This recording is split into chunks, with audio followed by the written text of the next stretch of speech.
Your Steve Jones Show podcast is loading now. The Steve Jones Show podcast is sponsored by Purdy Insurance. Visit Purdy Insurance on Market Street in Sunbury or visit online at purdyinsurance.com.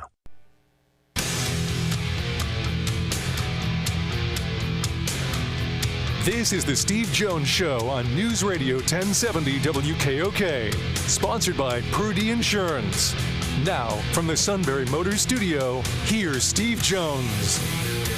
Purdy Memorial Golf Tournament raised $24,000 for the Greater Susquehanna Valley YMCA through the Purdy Memorial Golf Tournament that took place on Wednesday at the Susquehanna Valley Country Club.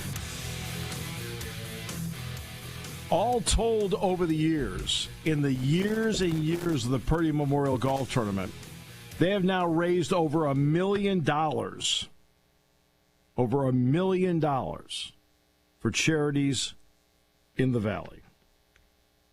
Now, as for insurance needs, they're the best in the business. I was talking to Bill Purdy about this. I said, look, I always say great pros that are even better people. They're just great people.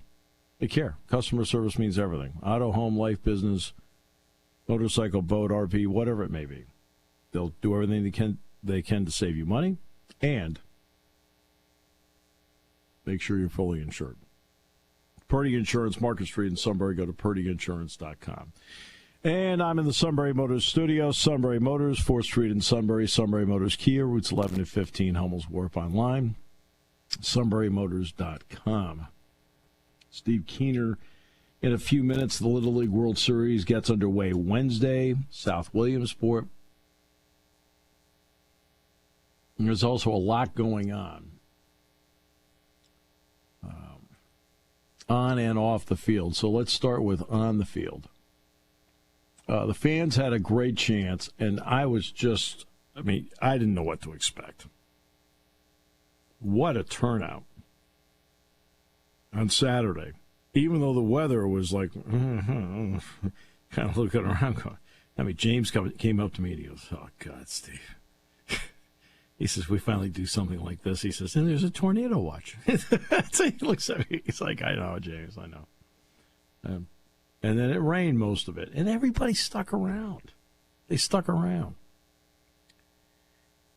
And I think there have been great write-ups from everybody that was there.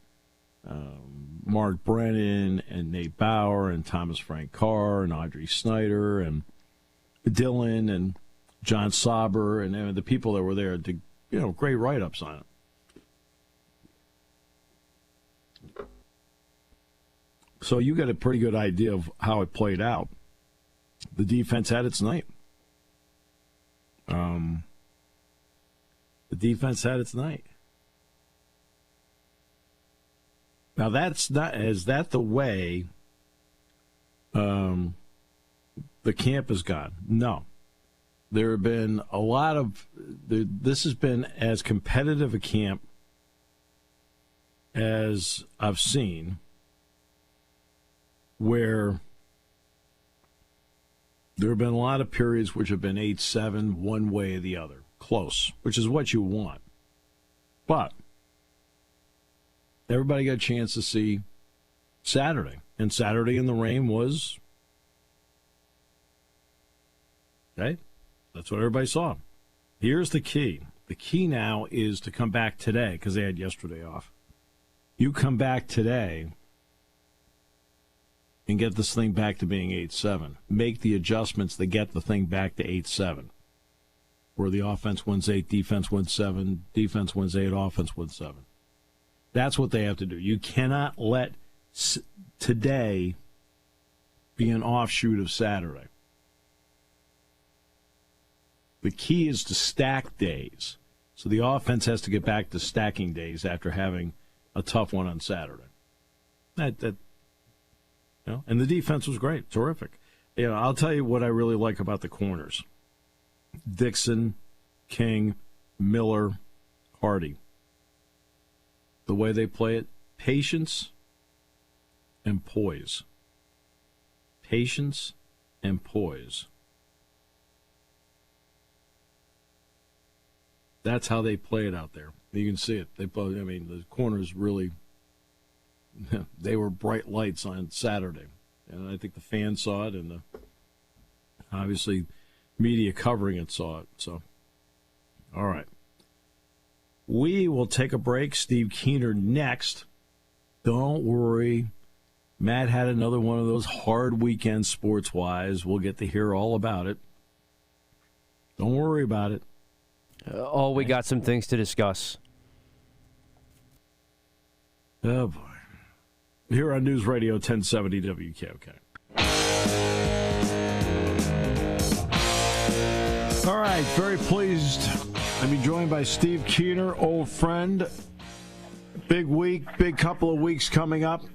Steve, welcome back to the show. Great to have you with us. Hey, Steve. Well, first of all, thank you for having me. It's always a pleasure to talk to you around this time of year. Absolutely. Okay, so the field is there. It's set.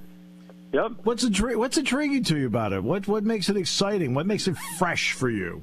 Well, Steve, what makes it fresh is what it has done for the last 76 years. That's kids. Yeah. The kids don't change. A lot of things change, and whether it's good or bad. But the one thing that stays constant is 11 and 12-year-old kids that are excited and playing baseball and having fun, and meeting kids from all corners of the world.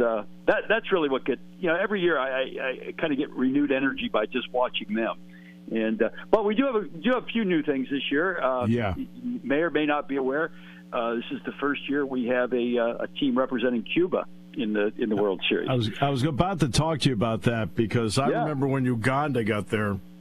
Yeah, I did a game over at the Cutters, and the fans gave the team from Uganda a standing ovation. It was great. Having a team from Cuba there is tremendous. Yeah, they're a great bunch of kids. Their coaches are terrific. We've had a relationship with the Cuban Baseball Federation now for the last 4 years. And so this is the first time we've had them here in Williamsport. But really looking forward to having, anybody that kind of follows baseball at all knows what a passion the Cubans have for the sport. And it was really the only Caribbean island that we didn't have any affiliation in. And so very happy to have that. In fact, one little kind of news note about the team, which is kind of neat. There's one of the youngest players on their team is a young boy named Alfredo Desponge.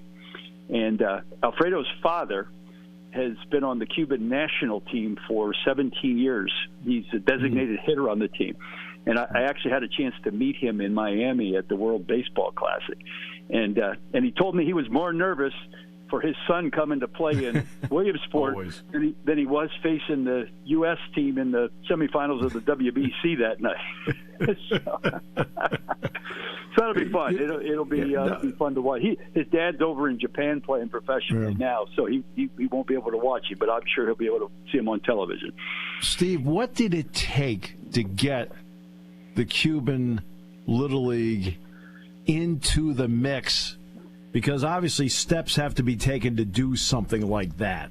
Yeah, it was a lot of work, but the good thing about it is that their youth baseball structure in Cuba very much mirrored what we already do. I mean, for example, they play on what they call municipal teams, which are throughout the island of Cuba, there's a lot of small towns, and each municipality has its own team. And so we worked with them to set up a structure to play municipal tournaments, and then they played a provincial tournament, and they picked their all-star teams to play in the national tournament. There are 16 provinces in Cuba, so they had basically 16 provincial champions that come together, and it's that team that wins that tournament, which represents Cuba here at the Little League World Series. So there was a pretty good structure already in place, and it was just making a few little modifications to it to make sure it was all in compliance with our rules and regulations, and they were very happy to do all that. It really didn't take a whole lot to get that done. But it's when you also look at the situation, politically, it was a little bit of a challenge because in order for us to be able, as I think you may know, we provide all the costs for transportation and housing and everything for the teams to come, and we had to go through a pretty rigorous process with the Treasury Department to get a license from the Office of Foreign Asset Control to be able to do all of this. So that was a lot of bureaucracy involved, but we got it done, and we were able to do it. So what I feel really good about is the Cuban team is one of 20 teams here, and they're being treated just like everybody else. So very happy about that. Obviously, communication is the sport of baseball that binds all the players together.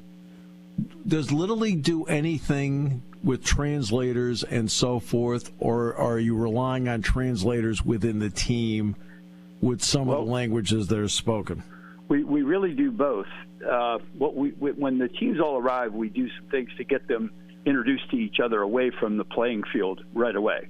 And it was interesting because I was down on the complex yesterday, and the Cuban team and the Australian team were both going down to fields to practice, and they were walking as a team down the hill. And about an hour later, I was kind of could see it out my office window. I watched them walk back up, and instead of walking as a team, all the kids were walking together. Some had their arms around each other, yeah. and then some, through technology, they've got their phones and they're using like Google Translate to talk to each other, and it's just fascinating to watch. And you see a lot of that in the Grove where they stay. That the kids from Japan or Taiwan talking to the kids from Mexico or Panama, wherever they might be, and they're translating through the translation apps so that they can communicate. And it's just really a wonderful thing. The Cuban coach told me when I met with him the other day that he said, we came here for two purposes: one, to play baseball, and two, to make friends. So that's what they're doing. That's great. I have said for years that the single best event that ESPN does, ESPN ABC, in terms of how they approach it and how they carry it off, is the Little League World Series. Thank you. They do an exemplary job on it. Now, I'm not going to get into what I think of some other things they do, but this they're great at. Yeah. How do you feel about the partnership with them?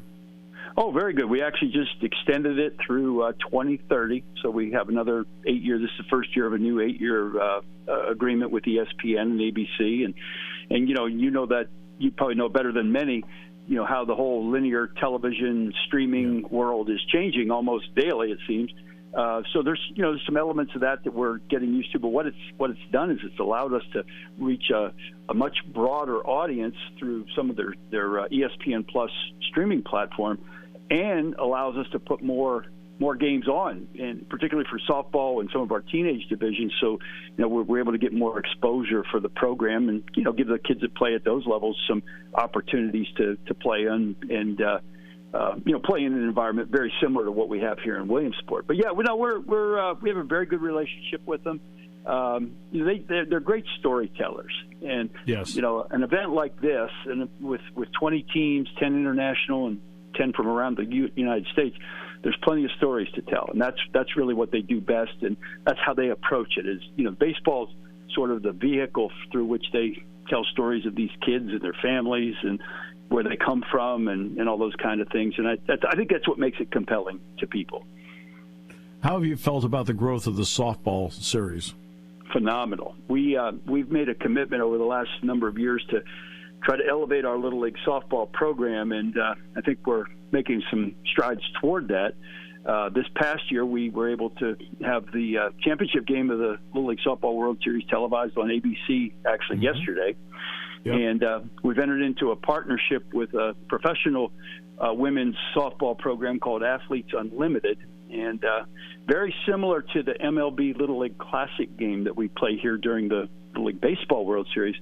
The Athletes Unlimited organization brought their 4 teams of professional women to Greenville, North Carolina, and played a doubleheader, very similar to the Little League Classic here. Had their players over at our softball complex interacting with the young ladies playing in our Softball World Series. It was a phenomenal couple of days, and in fact, one of the young ladies playing in the AU program is a pitcher from Florida State named Catherine Sandercock. Well, Catherine 10 years ago played in the Little League Softball World Series out in Portland, Oregon, and so she was very popular among all the all the girls there that were playing. But just all of that has contributed to growing the softball program. In fact, next year in 2024, we're going to have a year-long initiative called Girls with Game 50, and we're going to celebrate 50 years since girls have been able to play Little League baseball, and then when the Little League softball program started. So it's going to be kind of a year-long celebration and promotion of the females in our program. I've obviously been doing games between State College and Williamsport, and I've already seen the setup for the Phillies and Nationals game, which is coming up. What has the Little League, Major League Baseball Little League connection meant with the teams actually being out there sliding down the hill? Last year was the Orioles and the Red Sox, and this year it's the Phillies and the Nationals.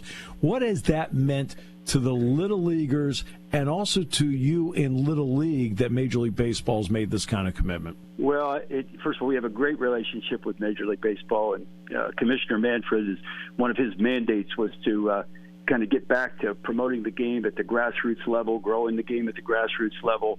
And, they realize that the demographics of baseball fans is getting older, and they're really, focused on a youth movement. So anything they could do to, have more sort of connective tissue with youth baseball is what drove them to kind of create the MLB Little League Classic.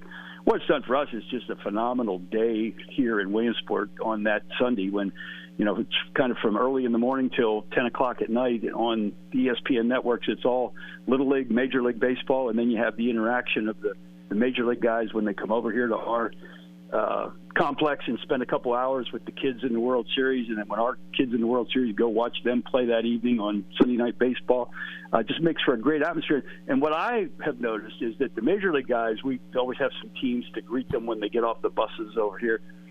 Their eyes kind of light up when most of them have probably seen this on television, but many of them never been here. And they start walking in here, and it's almost like it takes them back to when they were 12. And I'll give you an example. 2 years ago when the Angels were here, Mike Trout was on the injured list and didn't even have to make the trip, but he came anyway. Right. He got off the bus here and said, "I want to do everything." He went and sat in the dugout with the kids during the games. He wanted to go up and see where they play ping pong and they eat. And of course, the kids were just enamored with him and Shohei Ohtani, but it just shows you I guess there's this connection between, the older players and kids that you have in baseball. And I don't know if you have that in a lot of other sports. It's just really noticeable in baseball, sort of the generational connections of the game. Hey, you're still kids playing a game. That's Even right. if you're 30, it's still a kid's game. You're just getting a lot of money for it. Very quickly, Steve, when the fans show up, any differences they'll see? Anything they should be aware of before they go? Just some real nice improvements to our complex, the physical complex. We have a new sort of main entrance. We've streamlined security operations so that we don't have crowded long lines of people waiting to get in. We have some new parking arrangements. So I think people are going to notice a much better flow with the thousands of people who come, and it makes it for an even better experience for all the fans and the families that are here. So, hey, I have to tell you one thing too. Given your relationship with Penn State football, I don't know if you may not be aware of this, but on Saturday, August 26th is when we play our U.S. championship game here on ABC. And that is the one game where they actually broadcast the U.S. national anthem live. And this year, the singer for Golden Israel, Akumba, am I saying that right? Achumba. Golden Israel Achumba. Achumba. Linebacker at Penn State is going to come down and sing the national anthem for us. So that'll be fun. You'll love it. He does it a cappella. Yeah. No, he was thrilled. He's terrific. No. Gold. You'll love talking with him. He's a great guy. Good. Hey, good. Steve, thank you so much. It's special what you guys do, and we appreciate what you do. Well, I appreciate it, Steve. Always grateful for your interest in what we're doing, and hope you have a great season up at State College as well. Okay? You have a great couple of weeks coming up. It's big. All right. Thanks, Steve. Thank you. Old friend Steve Keener, Little League World Series. Coming up, you're going to speak? Yeah, there are a few things to get to on the docket today.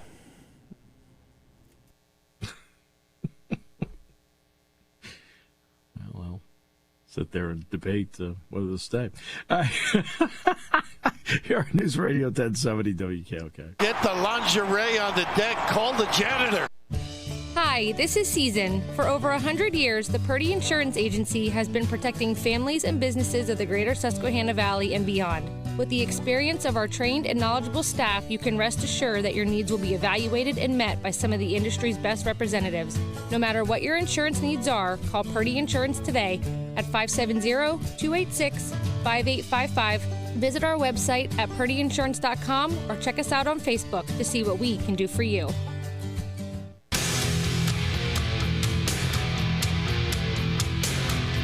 This is the Steve Jones Show on News Radio 1070 WKOK. Sponsored by Purdy Insurance.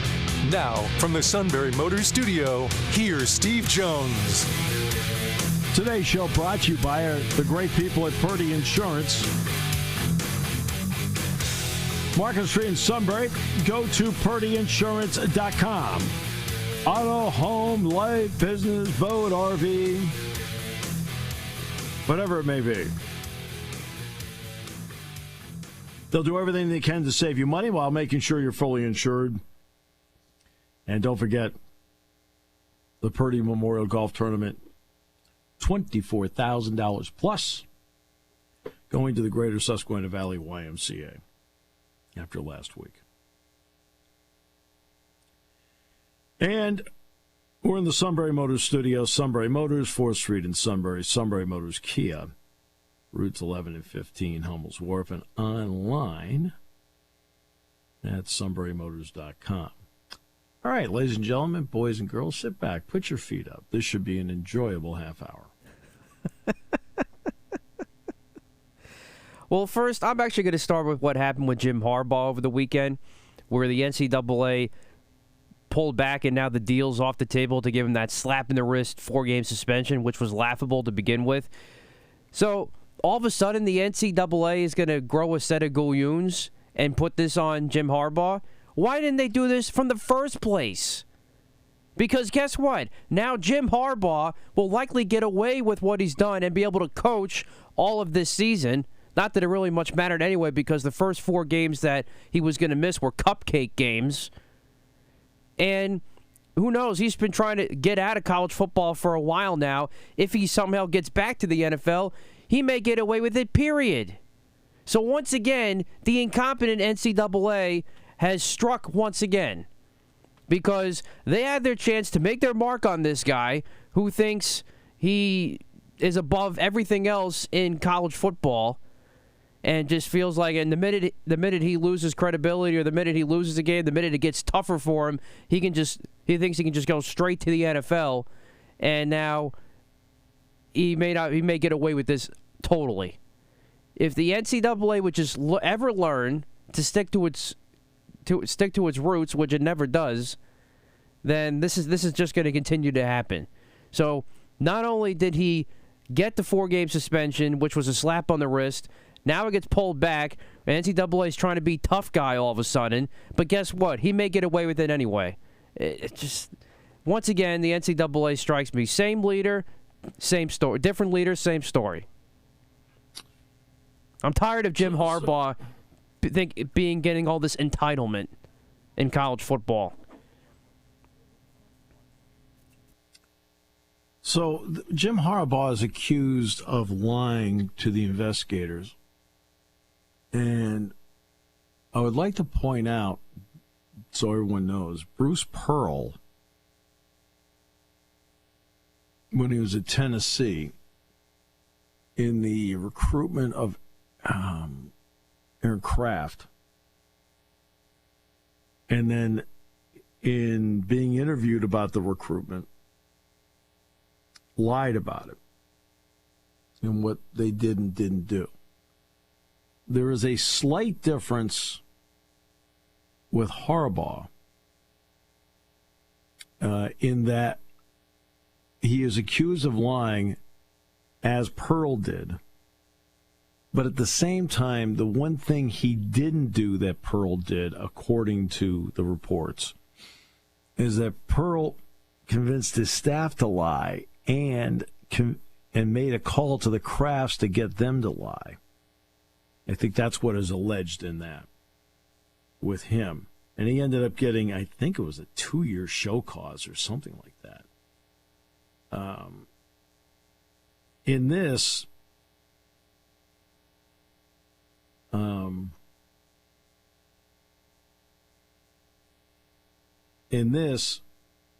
he lied.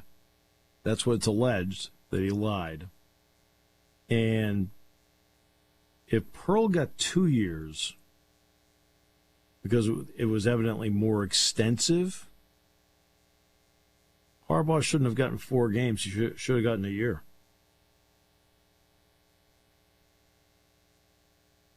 To be honest with you. If Bruce Pearl got 2 years, show cause. Okay? Then Harbaugh should have gotten a year. Sorry. That's the way it goes.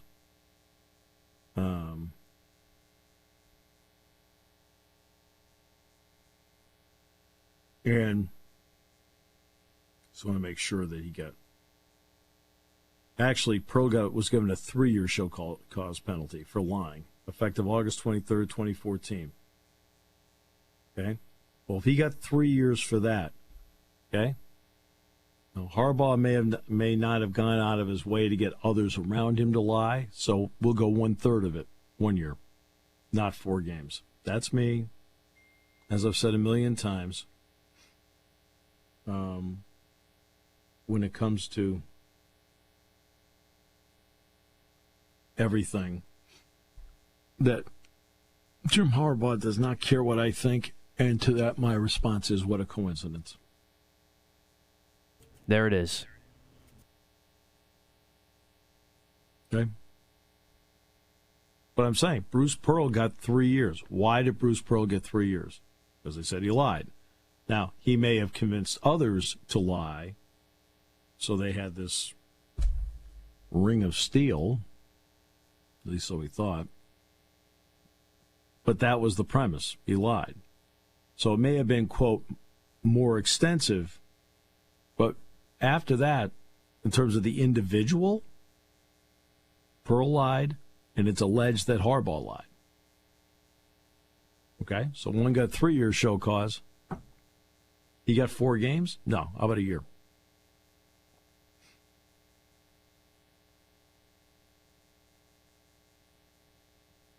That's how I look at it.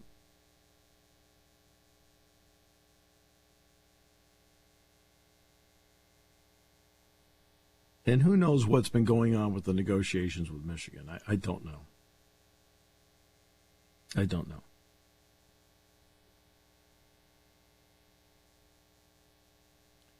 What is next? Now, of course, next is what James Harden said today about Daryl Morey. I'm not sure if you've seen the video yet or not. He said, quote, Daryl Morey is a liar, and I will never be part of an organization that he's a part of. Let me say that again. Daryl Morey is a liar, and I will never be part of that organization he's a part of. This came after the Sixers. Yesterday was reported that they're pulling all trades off the table right now, and they're keeping Harden. So let me just say this about one James Harden. James Harden is a fraud, and no team will win a championship he's a part of. And I am ready for the Sixers just to trade him now. I don't care if it's for a bucket of balls at this point. This guy has become a cancer very quickly, and if you want to send him, if he wants to go to his precious Clippers and be home in L.A. and party and get fat and do all these other things he likes to do off the court and be a name and not actually be a star on the court, then let him do it. Because I'm officially tired of him. The Sixers need to move on from him, and that's that. Case closed.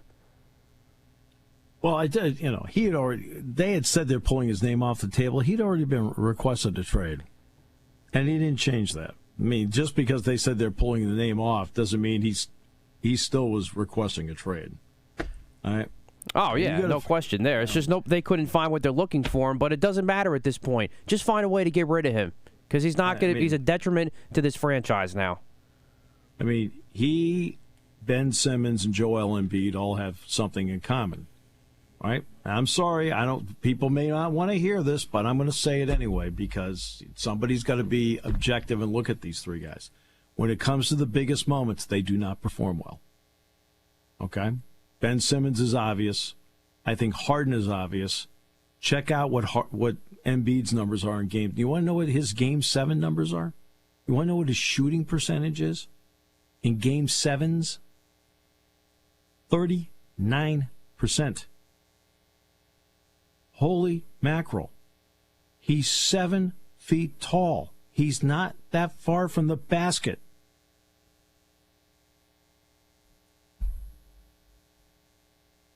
Okay? You've got players that in the biggest moments do not perform well. It's one thing to go out there and get 50 against the Timberwolves. Okay? But now you're trying to advance. That's why you can't get past round 2. You do not have guys who perform well. And oh no, Embiid, he's the MVP. And of course, I kind of sat there and went, oh, for good. Most of the season, like, okay, fine. I knew when they got to crunch time, he was not going to be able to do it. It's like watching Giancarlo Stanton bat in the 9th inning. Lots of great numbers. Wow, look at all the home runs.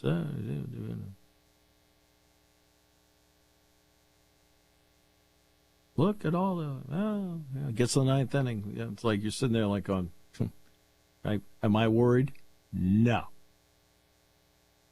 Game 7 with Joel Embiid. Are you worried? No. Sorry. Not good at it. He now has a record. You've got a lot of guys that are a problem on that team. When it comes crunch time, your guy is one of the problems. And everybody wants to tippy-toe around Joel Embiid. Okay? He needs to go out there and play ball. Okay? He does not play ball. Okay? It's great to go out there against the Sacramento Kings and get your 50. Oh, he's the MVP. All right, and then you get to the playoffs, you're going, he doesn't really look like the MVP. No. They seem to have figured him out. So it's not just Harden. You've got other problems. And nobody wants to talk about it. Everyone wants to tiptoe around it, okay? Look at his numbers in closing games. When you have to have it.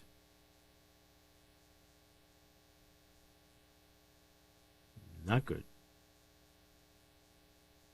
So I had to take a look the other day. Dick Girardi and I were talking about this the other day. He said, Dick, his numbers aren't great. Dick said, no. He says it's one of the biggest misnomers going out there. Great in December and January. Great. Playoffs? No. But he did this in this game? No. Okay, come on. But look at his average. No. Okay, money on the table. Nowhere to be found. Usually you can find Joel Embiid when the money's on the table. At the end of the game, he's usually 2 minutes ago sitting on the bench because they lost.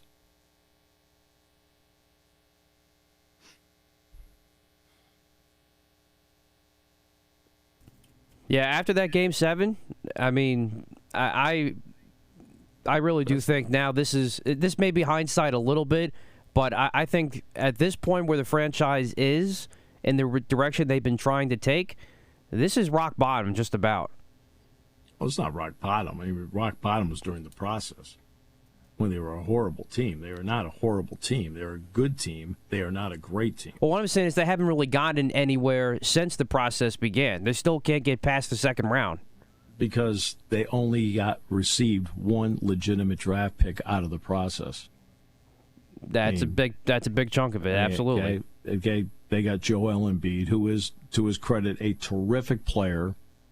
But again, when the money's on the table, right, he doesn't perform well.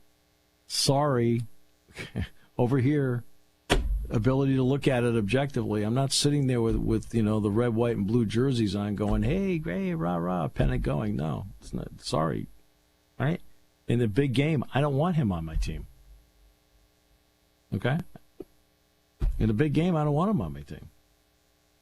He may be a great talent, but it doesn't mean I want him in that spot. Big game? Yeah, I want Jokic on my team.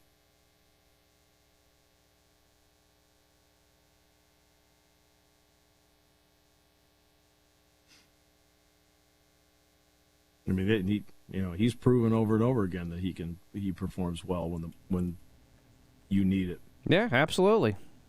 Yeah, I mean, some people are like that. Curry's like that. A lot of guys, but I mean, Harden's never been like that. Harden's been about getting his. It's all been about the averages. Simmons, don't know. Okafor, I mean, he can't defend you, and you don't really have much of a handle. Exactly right. But he can't defend you. The strain. I mean, Markelle Fultz. I was about to say him. Yeah, that's another disaster. But I'm saying these are over and over again. These are all top 3 picks I'm talking about here. How do you miss on all of them, except for Embiid? Okafor, I think, was a 4. But these are all top 4 picks. How do you go 1 for 7? That's impossible to do. Or seemingly impossible. I mean, the Celtics had 2 top 3 picks. They picked Jaylen Brown and they picked Jason Tatum. Well, okay. Went 2 for 2 there. And in the process, kind of snake bit the Sixers, too. In what way? The Sixers, they traded the first pick to the Sixers. Exactly, because they knew what the Sixers were going to do all along, and they were going to go with Fultz. So we picked up a couple extra picks and ended up getting Tatum at 3rd, because the Sixers, for whatever reason, thought that the Celtics might take Fultz at 1. They totally. I mean, at that time, Danny H played them like a fiddle, and it was sickening to see. And I even said at the time, I said, you better watch out, because Danny Ainge is a snake, and I mean that in a complimentary way, that he knew what he was doing. And it's exactly right. The Sixers fell in his trap, ended up taking Fultz, who had lots of question marks at the time, and they stood right at 3 and took Tatum, and look at where both franchises are right now. Well, you're not a snake if you offer the team the first overall pick. They can pick anybody they want, including Tatum. What kind of snake are you at that point? No, but I'll call it a smart snake, because he knew. I'm saying the point is he knew what the Sixers were going to do, and he took advantage of it. Well, he gave the Sixers the option of picking any player in the draft. But the genius part was he knew that they were going to make the wrong pick. That's what I'm saying. That was what was brilliant about that draft. On the Celtics part. And going into the draft, who did I say the Sixers should take first overall? Tatum. I said over and over again, you got to take Jason Tatum. Yes. Over and over again. I said, you've got to take Jason Tatum. All right? I went to watch Fultz play at Washington on TV. I'm like I'm sitting there watching him going, I don't get it. Then I said, well, you know what? Let's give him a chance here. When's the next Washington game on? Well, the next Washington game came up, and I'm watching it. And I'm sitting there like, I don't get it. So then I thought, okay, maybe I'm missing something here. So it was a third Washington game that came up, and he didn't play in the game. I was like, great. He was sick. No, he wasn't sick. He was injured. I was sitting there like, what the heck? I'm watching them. I'm watching Tatum. Now, Penn State played Duke that year, too. But I'm watching Tatum. I'm like, holy mackerel. Like, this guy can play. I don't know if he'll be a star at all, but he can play in the NBA. I'm watching Fultz. I'm like, okay, what am I? Yeah, every time each time I watched him, I kept thinking, what am I missing? I kept questioning myself, what am I missing here? Because it doesn't look like I wouldn't pick him at all. I wouldn't pick him at all. Like, if I had the 10th pick in the draft and he was sitting there, I wouldn't pick him. Like, let's go. We got to go someplace else. Because I just didn't see it. You really do have to sit back and question how they are when it comes to talent evaluation. 100%.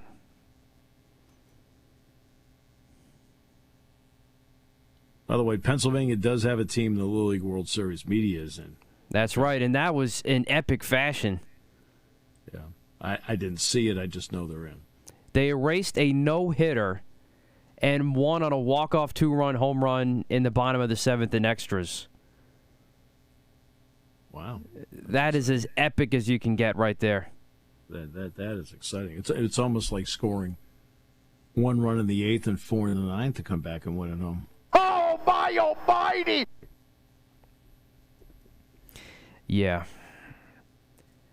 Sadly, that didn't make my list because to me it was same stuff, different day with the New York Yankees. But I did declare yesterday when that happened that, ladies and gentlemen, the New York Yankees season is officially over. I'm officially case closed. I'm officially moving on to football. The Yankees are done. They are toast. They have so many problems. Any way you slice it and dice it, this is a franchise going nowhere for a long time. The Eagles win on Saturday night? No, senor! No, senor! No, senor! But that's all right. Been a long week. Saw a lot of good things, so it's all right. What did I try to tell you? I was kidding around Saturday with some of the media guys. One of the guy was sitting here with an Eagles T-shirt. He was looking at his phone. I said, "What are you doing?" Was that John Sauber? No, it was not John. No, it was not John. And I said, "What are you doing?"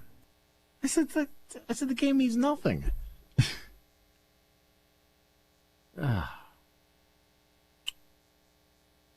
So, well,